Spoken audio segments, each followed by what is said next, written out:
Assalamualaikum warahmatullahi wabarakatuh. Salam hangat dari saya, Pade. Semoga teman-teman yang mendengarkan diberikan kesehatan dan rizki yang cukup. Sebelum mulai ceritanya, sempatkan berdoa terlebih dahulu agar terhindar dari gangguan ketika dan sesudah mendengarkan. Dan tanpa basa-basi lagi, mari kita simak ceritanya. Hujan turun perlahan, menciptakan pola acak di jendela kantin yang sudah mulai buram. Suasana sore itu terasa nyaman. Langit mendung, udara sejuk, dan aroma khas hujan bercampur dengan wangi nasi goreng yang baru dimasak. Di sudut ruangan, 4 anak duduk melingkar di meja yang sering mereka klaim sebagai markas. Bara bersandar santai di kursi, kakinya terlipat di bawah meja. Wajahnya berseri-seri seperti seseorang yang baru saja menemukan ide brilian. "Gue punya rencana keren buat liburan semester ini," katanya dengan nada penuh semangat. Canda yang sedang asyik mengaduk es teh manisnya melirik malas. "Rencana keren versi lo biasanya nggak jauh dari nongkrong di pantai atau naik motor keliling kota, Bar. Jangan-jangan ini cuma wacana?"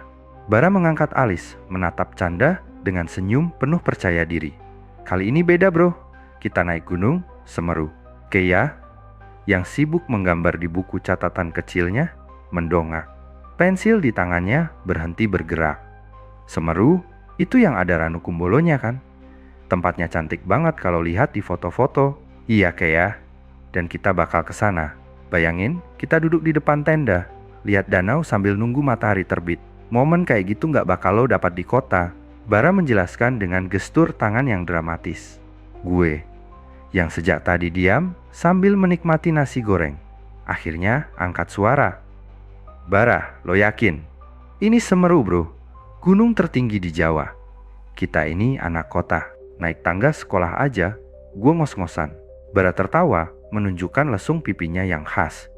"Justru itukah hidup cuma sekali? Kalau nggak sekarang, kapan lagi? Lagian, gue udah cari tahu, jalur ke Ranu Kumbolo itu cocok buat pemula kayak kita." "Gue bukan pemula. Gue nol besar soal naik gunung." Canda menyela, meletakkan gelasnya dengan bunyi denting kecil. "Lo lupa, kerir itu berat. Kita nggak bakal jalan di aspal mulus, Bar. Kita ngomongin tanah licin, tanjakan, sama udara dingin. Udah, Dan. Jangan terlalu drama. Kalau lo takut, bilang aja." Bara menggoda dengan senyum nakal. "Siapa yang takut?" Canda langsung bereaksi, duduk lebih tegak. "Gue cuma bilang ini rencana gila. Tapi kalau kalian semua setuju, ya gue ikut. Gue nggak mau jadi satu-satunya yang ketinggalan cerita." "Berarti lo ikut?" Bara menyeringai, seperti baru saja memenangkan argumen. Canda mengangkat bahu pura-pura cuek. "Terserah lo." Keya tersenyum kecil sambil kembali ke gambarannya. "Aku juga ikut. Kayaknya seru. Tapi kita harus beneran siap ya.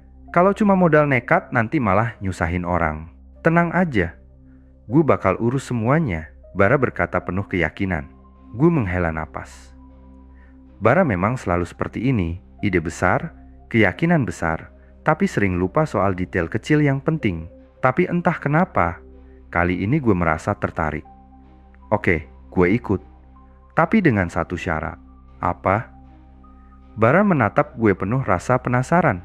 "Lo yang bawain carrier, gue kalau gue capek." Semua tertawa, termasuk gue.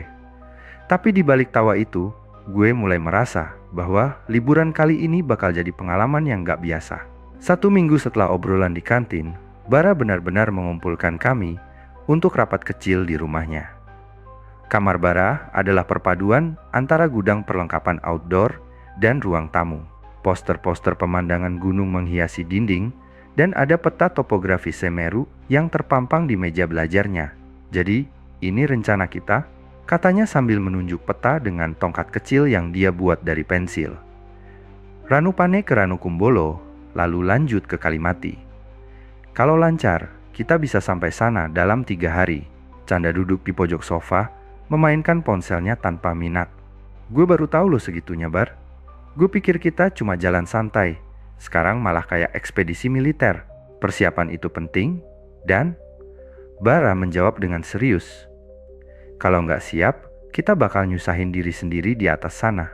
Kea menatap peta itu dengan penuh perhatian. Ini keren banget, Bara. Tapi apa kita perlu latihan fisik dulu? Aku baca di blog. Banyak pendaki pemula yang kecapekan gara-gara nggak siap. Aku udah pikirin itu, Bara menyahut. Makanya, mulai besok kita jogging bareng di taman. Nggak perlu lama, cukup buat ngebiasain kaki kita jalan jauh. Gue, yang sejak tadi diam sambil memainkan tali sepatu, akhirnya angkat bicara. Jogging di taman, bawain carrier, terus makan apa selama pendakian? Loh, udah cek daftar logistik belum? Bara mengangguk sambil menunjukkan daftar di ponselnya. Udah gua atur. Makanan instan, minuman, sama camilan buat tenaga. Sisanya nanti kita beli di pasar sebelum naik. Canda mendengus. Ini semua terdengar bagus di teori. Tapi coba lo pikir. Lo yakin kita bisa tidur di dalam tenda kecil di udara sedingin itu? Gue yakin kita bisa. Bara menjawab tegas. Lagian, nanti lo bakal lupa dingin kalau udah lihat pemandangannya. Esok harinya, kami berkumpul di taman kota untuk jogging. Bara muncul dengan setelan olahraga lengkap seperti atlet profesional, sementara Canda datang terlambat, memakai hoodie kebesaran dan sepatu yang sudah usang. Lo serius, Dan? Sepatu lo itu kayaknya nggak bakal kuat buat lari. Apalagi naik gunung. Bara berkomentar. Sepatu itu urusan nanti. Canda menjawab sambil meregangkan tubuh dengan malas. Yang penting sekarang gue lari dulu. Latihan berjalan lebih sulit dari yang gue kira. Setelah 10 menit jogging, nafas gue sudah terengah-engah dan kaki gue terasa berat. Kea terlihat lebih baik meskipun dia sering berhenti untuk mengambil foto pohon atau bunga liar di sepanjang jalan. Bara, lo yakin ini perlu banget? Gue mengeluh, berdiri dengan tangan di lutut, mencoba mengatur nafas. Perlu banget kah? Kalau nggak latihan, nanti kita bakal habis tenaga di tanjakan pertama. Canda yang sejak tadi berjalan di belakang, tiba-tiba berseru. Gue rasa gue udah latihan cukup hari ini. Warung kopi di pojok taman kelihatan lebih menarik. Kami semua tertawa. Meskipun badan gue protes keras dengan sesi jogging itu. Beberapa hari kemudian, kami pergi ke pasar untuk belanja logistik. Bara membawa daftar panjang berisi kebutuhan seperti makanan instan, air minum, dan perlengkapan medis. Tapi, suasana serius itu berubah jadi komedi saat kami sampai di toko outdoor. Lo serius beli ini? Canda memegang sebuah panci lipat kecil. Kita nggak lagi piknik bar, buat masak mie instan dan... Lo pikir mie bisa matang sendiri? Bara membalas sambil memasukkan panci itu ke keranjang belanja. Kea sibuk memilih sleeping bag, mencoba mencari yang paling hangat tanpa membuat carriernya tambah berat. Aku baca review, suhu di Ranukumbolo bisa di bawah 0. Beneran dingin, ya? Super dingin, Bara menjawab. Makanya, lo harus siap.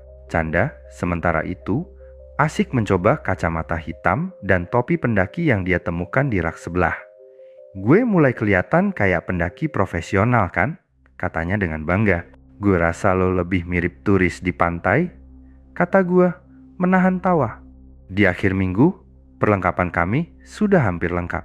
Carrier besar berjajar di kamar Bara, siap diisi dengan barang-barang penting. Tapi meskipun segala sesuatunya terlihat baik, gue nggak bisa menghilangkan perasaan ragu. Apa kami benar-benar siap untuk mendaki gunung tertinggi di Jawa? Bara sepertinya nggak peduli. Dia tetap percaya diri seperti biasa. Sementara Canda terlihat seperti ikut karena gengsi. Kea di sisi lain terlihat antusias tapi diam-diam cemas. Dan gue hanya berharap perjalanan ini berjalan lancar tanpa ada hal-hal aneh yang terjadi. Pagi itu kami semua berangkat dengan angkutan umum menuju Ranupane. Suasana di terminal ramai, penuh dengan pendaki yang seperti kami, membawa carrier besar dan tampak antusias. Meskipun wajah mereka juga menunjukkan kelelahan dari perjalanan panjang. Angkutan umum yang kami tumpangi sempit dan tentu saja carrier kami memakan banyak ruang. Canda duduk di samping jendela, sedikit tidak nyaman karena tubuhnya terjepit carrier besar yang harus diselipkan di antara kursi. Kenapa sih kita nggak naik kendaraan yang lebih besar, kayak bus atau apa gitu? Keluhnya. Bara yang duduk di depan terlihat santai, memegang peta sambil menunjuk-nunjuk jalur yang akan kami tempuh. Ini yang paling murah dan nyaman, dan lagi pula pendaki lain juga naik angkutan yang sama. Kenapa lo repot? Kea yang duduk di samping Canda mencoba meluruskan suasana. Mungkin Bara bener, dan ini memang cara yang paling hemat. Gue hanya mengangguk sambil memandangi pemandangan desa yang mulai terlihat di kejauhan. Terlihat rumah-rumah kecil dengan atap berundak dan jalanan tanah yang berdebu. Udara mulai terasa lebih dingin, seolah gunung sudah mulai menyapa. Setelah hampir 5 jam perjalanan, kami akhirnya sampai di Ranupane. Di sini, kami harus melapor ke pos pendakian untuk mendapatkan izin dan menyiapkan perlengkapan. Begitu tiba di pos, suasana berbeda. Pendaki lain sibuk mengecek peralatan mereka, sementara petugas di pos tampak sibuk memberi informasi. Bara langsung bergerak cepat, mengambil peta dan berbicara dengan petugas pendakian. Kita bakal ambil jalur pendakian yang lewat Ranukumbolo. Kita harus cepat, supaya bisa sampai sebelum malam, katanya dengan penuh semangat. Canda menggelengkan kepala. Lo serius, Bar? Kita belum siap loh. Perjalanan jauh, rute itu bakal bikin kita kelelahan. Kea mencoba menengahi. Canda, kita bisa atur waktu supaya nggak terlalu buru-buru. Kita bisa berhenti di beberapa tempat buat istirahat. Bara menatap mereka dengan tatapan tak sabar. Gue udah baca jalurnya. Kalau kita terus jalan, kita bisa sampai Ranukumbolo dalam waktu 6 jam. Nggak perlu banyak berhenti. Aku sih nggak masalah. Jawab Kea sambil menatap peta. Yang penting kita nggak terlalu memaksakan diri. Ya udah, kalau gitu, kata Canda, sedikit kesal. Tapi kalau gue kelelahan, jangan salahkan gue. Sambil berjalan menuju jalur pendakian, gue mulai merasakan ketegangan yang sedikit berbeda. Bara sangat antusias, hampir terlihat seperti dia punya tujuan pribadi yang kuat. Dia berbicara terus-menerus tentang pemandangan yang akan kami lihat dan cerita-cerita pendaki yang sukses sampai puncak. Canda, sebaliknya, terlihat lebih skeptis. Dia lebih banyak diam dan mengeluh tentang beratnya carrier dan betapa capeknya jalanan ini. Kea masih di tengah-tengah mencoba menyarankan jalan tengah. Gue mengamati semuanya. Terkadang, Bara terlalu fokus pada tujuan, seolah-olah ingin membuktikan sesuatu. Sementara Canda lebih terbuka tentang kekhawatirannya. Gue mulai berpikir, apakah ini hanya sekedar petualangan? Atau ada sesuatu yang lebih dalam di balik semangat Bara yang tak terhentikan? Kea, di sisi lain, selalu mencoba menenangkan keduanya. Meskipun gue bisa lihat dia mulai khawatir juga. Suasana di antara kami sedikit tegang, tapi semua berusaha untuk tetap bergerak maju. Udara semakin dingin dan jalanan semakin terjal, dipenuhi batu dan akar pohon yang menyulitkan langkah kami. Canda, yang sejak awal sudah kelihatan lelah, mulai mengeluh setelah beberapa jam berjalan. Gue gak bisa lanjut, Bar. Carrier ini berat banget, Canda berkata sambil mengusap keringat di dahinya. Bara yang berjalan paling depan berhenti sejenak. Lo gak boleh berhenti, Dan. Kita harus nyampe Ranukumbolo sebelum malam, katanya dengan nada sedikit tegang. Kea yang berada di belakang Canda melangkah lebih cepat. Canda, coba-coba atur nafas. Kita ambil waktu istirahat sebentar. Tapi Canda tetap terlihat terengah-engah. Tapi gue gak kuat, Bar. Gimana nih? Tanyanya dengan nada putus asa. Gue yang berjalan di belakang ikut merasakan beban fisik ini. Kami semua bukan pendaki berpengalaman. Dan ini jelas terasa lebih berat dari yang kami bayangkan. Saat Canda mulai melambat, Bara datang ke belakang dan memeriksa carrier Canda. Gue bantu, lo istirahat aja sebentar. Bara menawarkan sambil mengatur ulang beban carrier. Kea yang sudah lebih dulu istirahat ikut membantu menstabilkan carrier Canda yang sempat miring. Kita bisa barengan, Dan. Lo nggak sendirian, kata Kea dengan suara lembut. berusaha memberikan semangat. Canda mengangguk lemah. Makasih guys. Gue nggak tahu kenapa, tiba-tiba berat banget. Kami berhenti sejenak, duduk di batu besar yang ada di pinggir jalur. Bara dan Kea saling bertukar peralatan, seperti menukar kompas dan peta. Sementara itu, gue memperhatikan pemandangan sekitar. Hutan semakin rapat, pohon-pohon besar berdiri seperti penjaga yang diam, dan jalanan semakin menanjak. Bara kembali memberikan semangat. Nanti, kalau kita sampai Ranukumbolo, kita bisa makan dan istirahat lebih lama. Lo harus bisa terus dan Canda yang awalnya terlihat putus asa, mulai tersenyum pelan. Oke, gue coba lagi. Kami melanjutkan pendakian dengan semangat yang sedikit pulih. Namun, di tengah jalan yang semakin terjal, tiba-tiba suasana berubah. Sebuah suara aneh terdengar dari kejauhan. Seperti suara langkah kaki di antara pepohonan, tapi tak ada siapa-siapa di sekitar kami. Bara, yang berjalan paling depan, menoleh sebentar. Kalian dengar itu?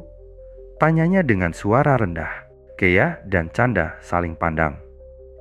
Suara apa, Bar? Tanya Kea, suara sedikit bergetar. Kayaknya cuma suara angin. Jawab Bara cepat, tapi matanya tampak ragu. Gue mengangguk. Meskipun perasaan aneh mulai menggerayangi. Sejak kami mulai mendaki, ada perasaan seakan-akan ada sesuatu yang mengawasi kami. Setiap kali kami menoleh, rasanya seperti ada bayangan yang bergerak di antara pepohonan. Kea yang selalu lebih peka, melirik ke arah hutan dengan cemas. Gue nggak tahu, Bar. Sejak tadi, gue merasa nggak sendirian. Gue mencoba menenangkan suasana. Mungkin hanya perasaan kita aja, Kea. Kita memang capek kan? Namun, meskipun kami mencoba menepisnya, perasaan itu tetap mengendap. Kami terus berjalan, tapi ketegangan mulai terasa di udara. Setelah berjam-jam mendaki, akhirnya kami sampai di Ranukumbolo.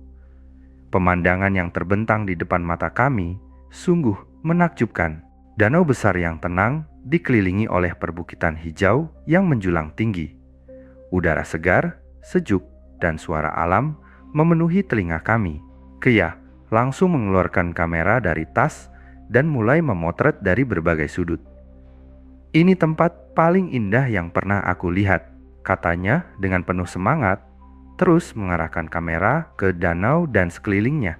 Bara duduk di dekat api unggun kecil yang kami buat, menatap ke arah danau dengan ekspresi yang jauh lebih serius. Ranukumbolo itu bukan cuma tempat yang indah, guys. Ada banyak cerita di sini, katanya. Menarik perhatian kami. Serius, Bar? Canda duduk di samping Bara dengan wajah malas. Lo jangan mulai deh. Lagi-lagi cerita horor. Bara mengangguk. Ya, salah satunya tentang penjaga Ranukumbolo. Banyak yang bilang, kalau lo nggak menghormati tempat ini, atau bahkan buang sampah sembarangan, lo bisa dihukum. Ada yang bilang, ada penjaga di sini yang nggak suka kalau tempat ini dirusak. Canda tertawa kecil. Aduh, Bar, lo tuh kadang lebay. Semua cerita itu cuma mitos, nggak ada yang namanya penjaga. Kea masih asyik dengan kameranya, tidak terlalu mendengarkan percakapan itu. Sementara gue hanya mendengarkan dengan perhatian. Mungkin Canda benar. Mungkin itu cuma cerita untuk menakut-nakuti. Tapi entah kenapa ada sesuatu yang membuat gue merasa tak nyaman. Bara melanjutkan, meski sedikit kecewa dengan reaksi Canda. Lo bisa bilang itu mitos, tapi banyak pendaki yang percaya. Larangan buang sampah sembarangan misalnya, itu bukan cuma aturan biasa.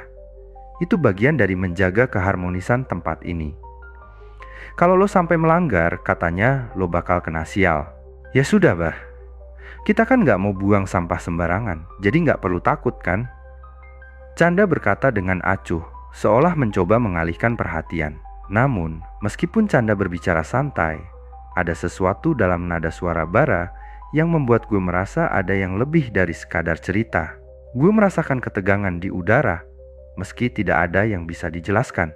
Kea akhirnya menoleh, tersenyum saat melihat hasil foto-fotonya. Pemandangannya luar biasa. Mungkin cerita itu cuma cara orang-orang untuk menjaga tempat ini tetap bersih. Kita cuma perlu hati-hati, Kami duduk bersama di sekitar api unggun, menikmati malam yang tenang. Tetapi di balik ketenangan itu, gue tak bisa menghilangkan rasa gelisah yang muncul begitu kami tiba di Ranukumbolo. Ada sesuatu yang terasa berbeda, sesuatu yang mengintai dari balik kabut tipis yang perlahan mulai turun di atas danau.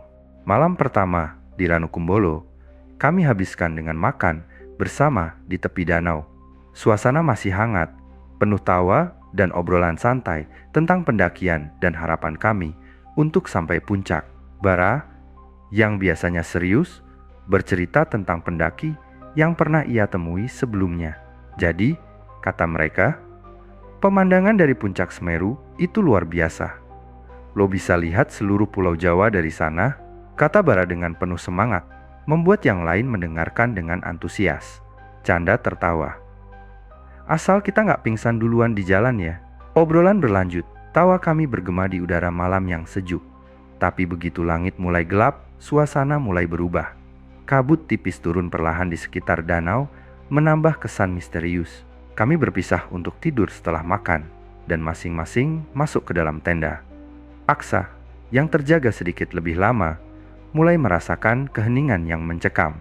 Tengah malam, Aksa terbangun dari tiduran yang gelisah. Ia merasakan ada sesuatu yang aneh. Suara angin sudah tidak terdengar, hanya kesunyian yang terasa tebal. Namun, ada suara lain. Suara langkah kaki yang perlahan mendekat dari luar tenda. Aksa menahan napas, mendengarkan dengan seksama. Langkah kaki itu terdengar jelas, seolah-olah ada orang yang berjalan di sekitar tenda. Langkahnya berat, seperti seseorang yang membawa beban. Aksa mencoba mengintip keluar melalui celah tenda, tapi hanya kabut yang terlihat, tak ada sosok apapun di luar. Pikirannya mulai kacau. Siapa itu? Batinnya. Ia menunggu beberapa saat, berharap suara itu berhenti, tapi tidak. Langkah itu semakin dekat. Aksa menggigit bibir, mencoba mengingatkan dirinya sendiri bahwa ini mungkin hanya perasaan atau suara alam. Tapi sesuatu dalam dirinya berkata lain. Ia mendengar langkah itu berhenti tepat di depan tenda. Dengan hati-hati, Aksa membuka sedikit resleting tenda, merasakan udara dingin menyusup ke dalam. Ia menatap keluar, tapi kabut semakin tebal, tak ada yang tampak di sekeliling tenda. Langkah kaki itu menghilang, meninggalkan kesunyian yang lebih dalam. Aksa menghela napas lega, meskipun hatinya masih berdebar kencang. Ia menutup resleting tenda dan berbaring kembali, berusaha menenangkan diri. Namun, perasaan takut yang menyelubungi dirinya tidak kunjung hilang. Apa itu cuma imajinasi gue? Pikirnya. Atau ada sesuatu yang memang mengawasi kita? Ia tidak bisa menjawab pertanyaan itu. Perlahan-lahan, ia mencoba tidur lagi, meskipun matanya terjaga, dan pikirannya terus-menerus kembali ke langkah kaki yang ia dengar tadi. Pagi itu, Aksa memutuskan untuk menceritakan apa yang dia alami malam tadi. Sambil duduk mengelilingi api unggun yang masih menyala, Aksa mulai berbicara dengan suara rendah. Semalam, gue dengar suara langkah kaki di sekitar tenda. Kayak ada yang jalan deket banget. Bara yang sedang mengecek perlengkapannya mengangkat alis. Mungkin cuma suara binatang atau angin, Aks. Lo gak usah khawatir gitu. Canda tertawa kecil. Hah? Lo mimpi kali, Aks. Itu kan cuma suara angin atau kabut yang bikin berisik. Keyah, yang biasanya tenang, menatap Aksa dengan ekspresi sedikit khawatir. Tapi, kalau beneran ada yang jalan di sekitar kita, kenapa kita nggak lihat siapa-siapa? Tanya Keyah, suara sedikit bergetar. Aksa menggelengkan kepala. Gue nggak tahu, Keyah. Gue yakin itu bukan cuma perasaan gue. Rasanya ada yang ngintip kita dari luar. Setelah sarapan cepat, kami berkemas untuk melanjutkan perjalanan. Namun, sebelum kami pergi, sesuatu yang tak terduga ditemukan.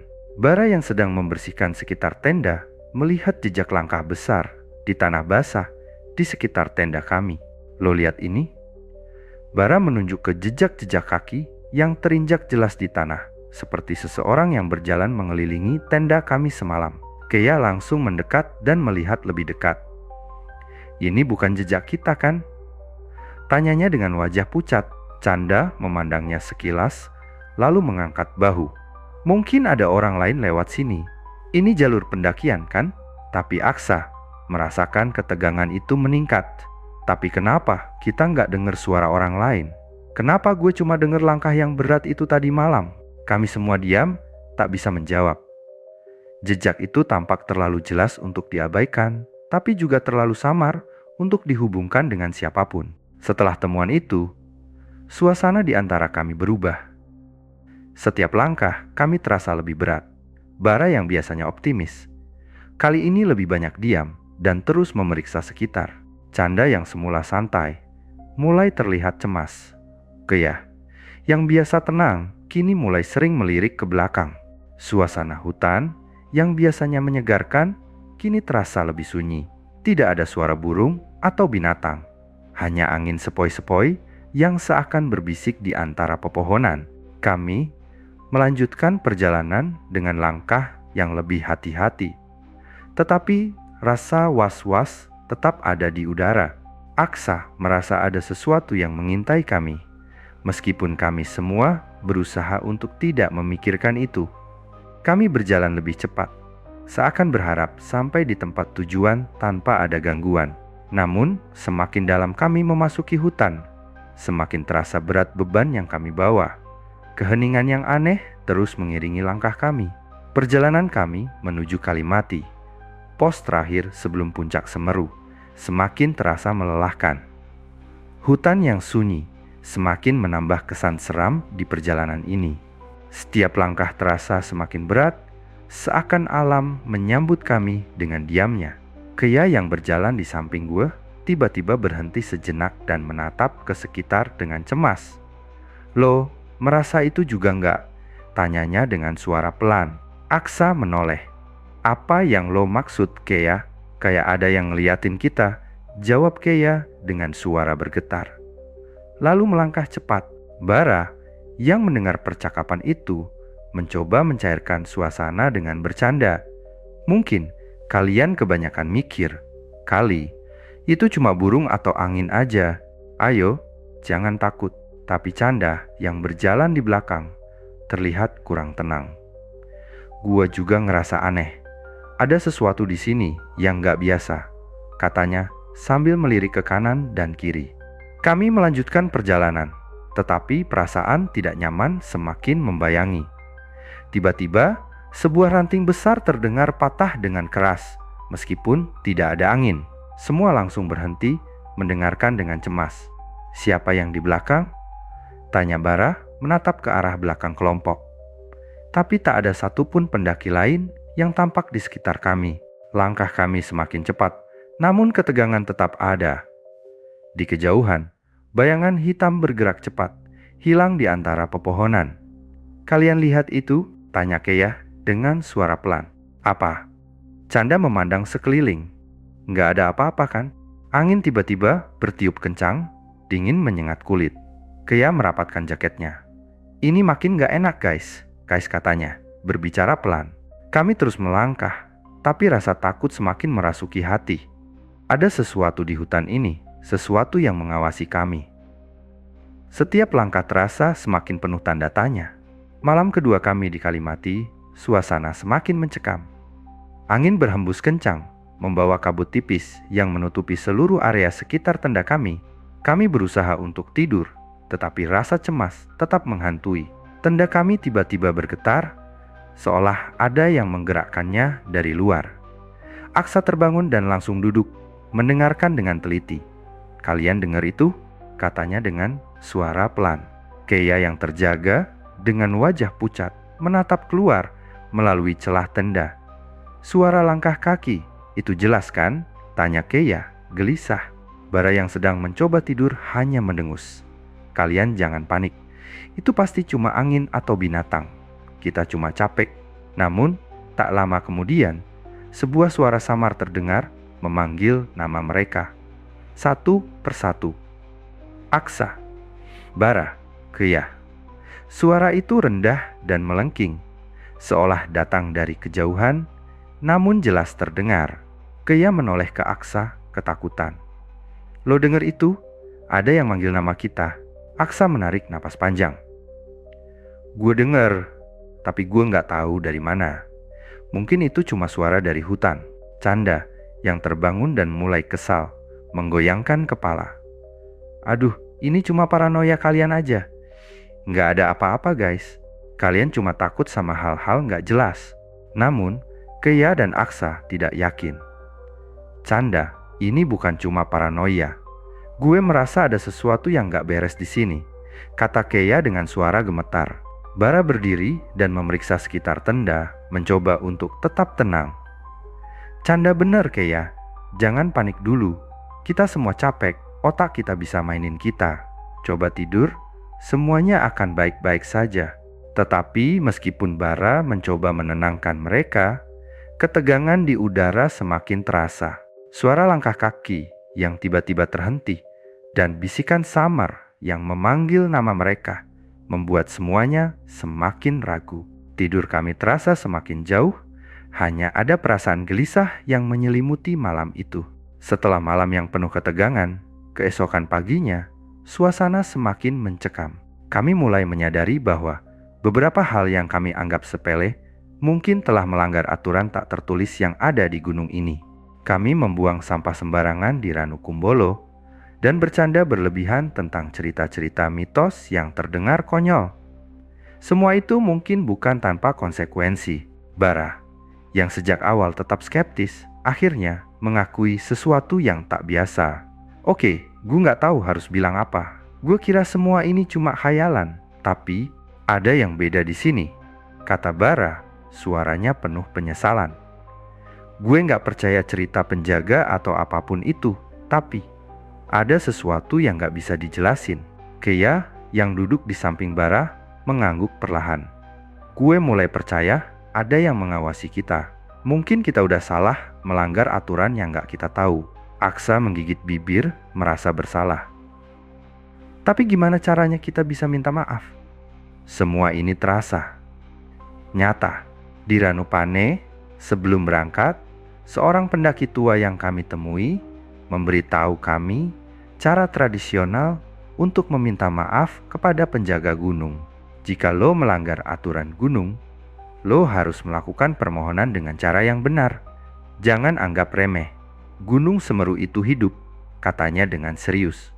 Bara memandang ke arah tenda, lalu berdiri dan mengambil langkah menuju arah hutan. Kita harus lakukan permohonan itu. Kalau enggak, kita enggak akan bisa lanjut, katanya meyakinkan yang lain.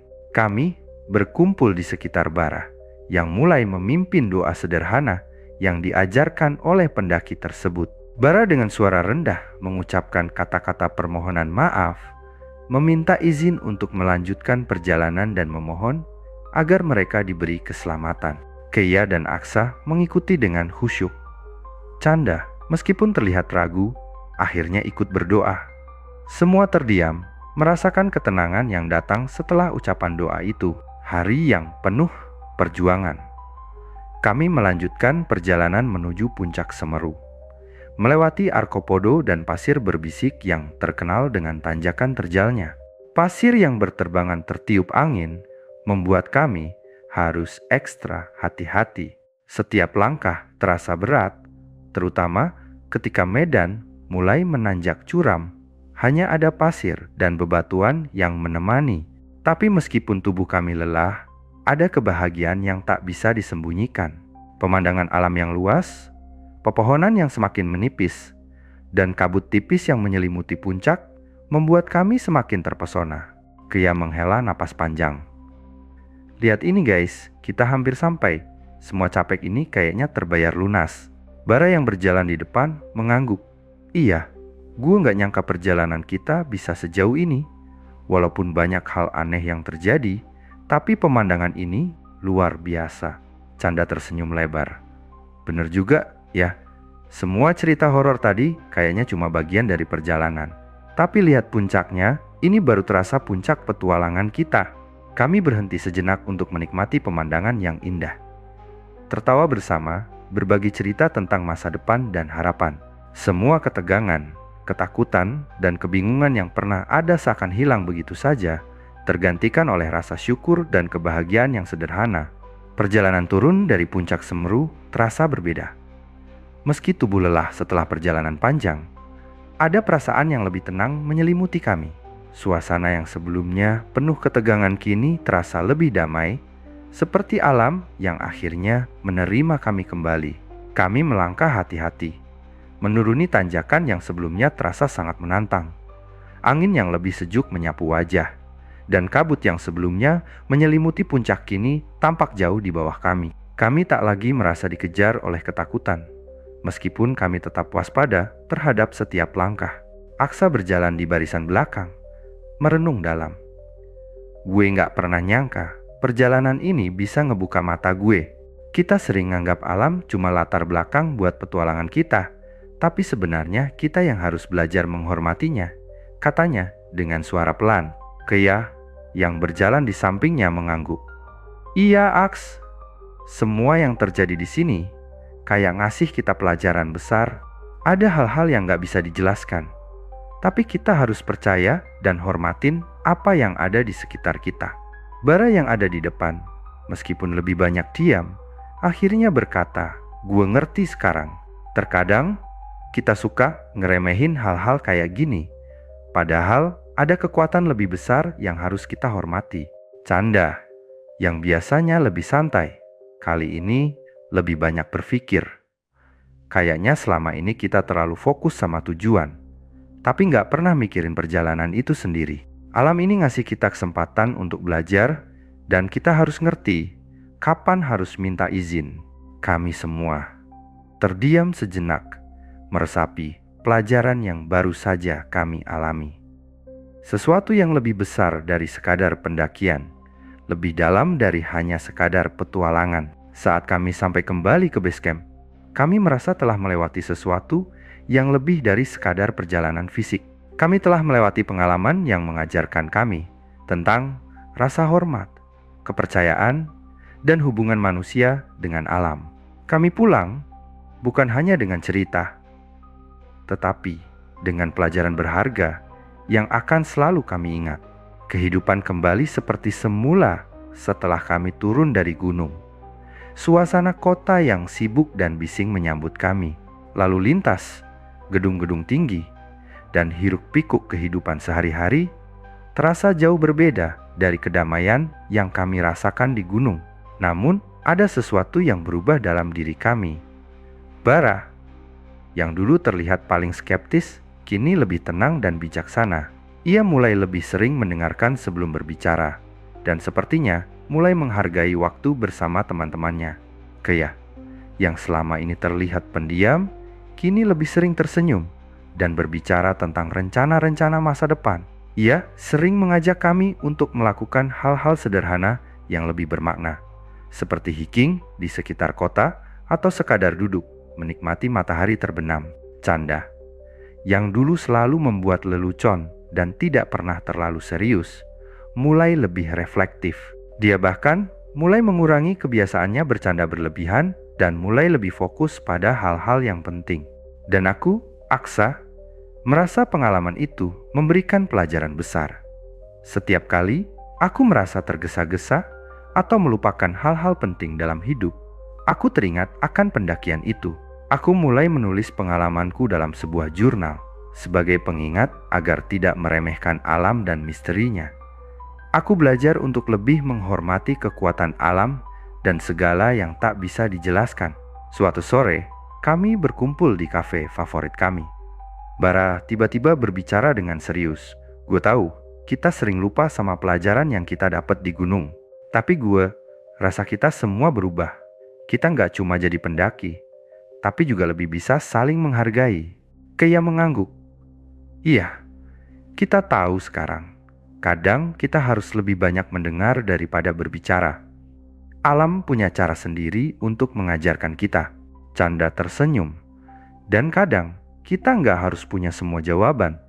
Beberapa hal memang harus diterima begitu saja. Kami semua terdiam sejenak, meresapi kata-kata itu. Satu hal yang pasti, meski kami sudah kembali ke kehidupan biasa, perjalanan itu tetap meninggalkan bekas yang dalam. Terima kasih sudah mendengarkan sampai akhir.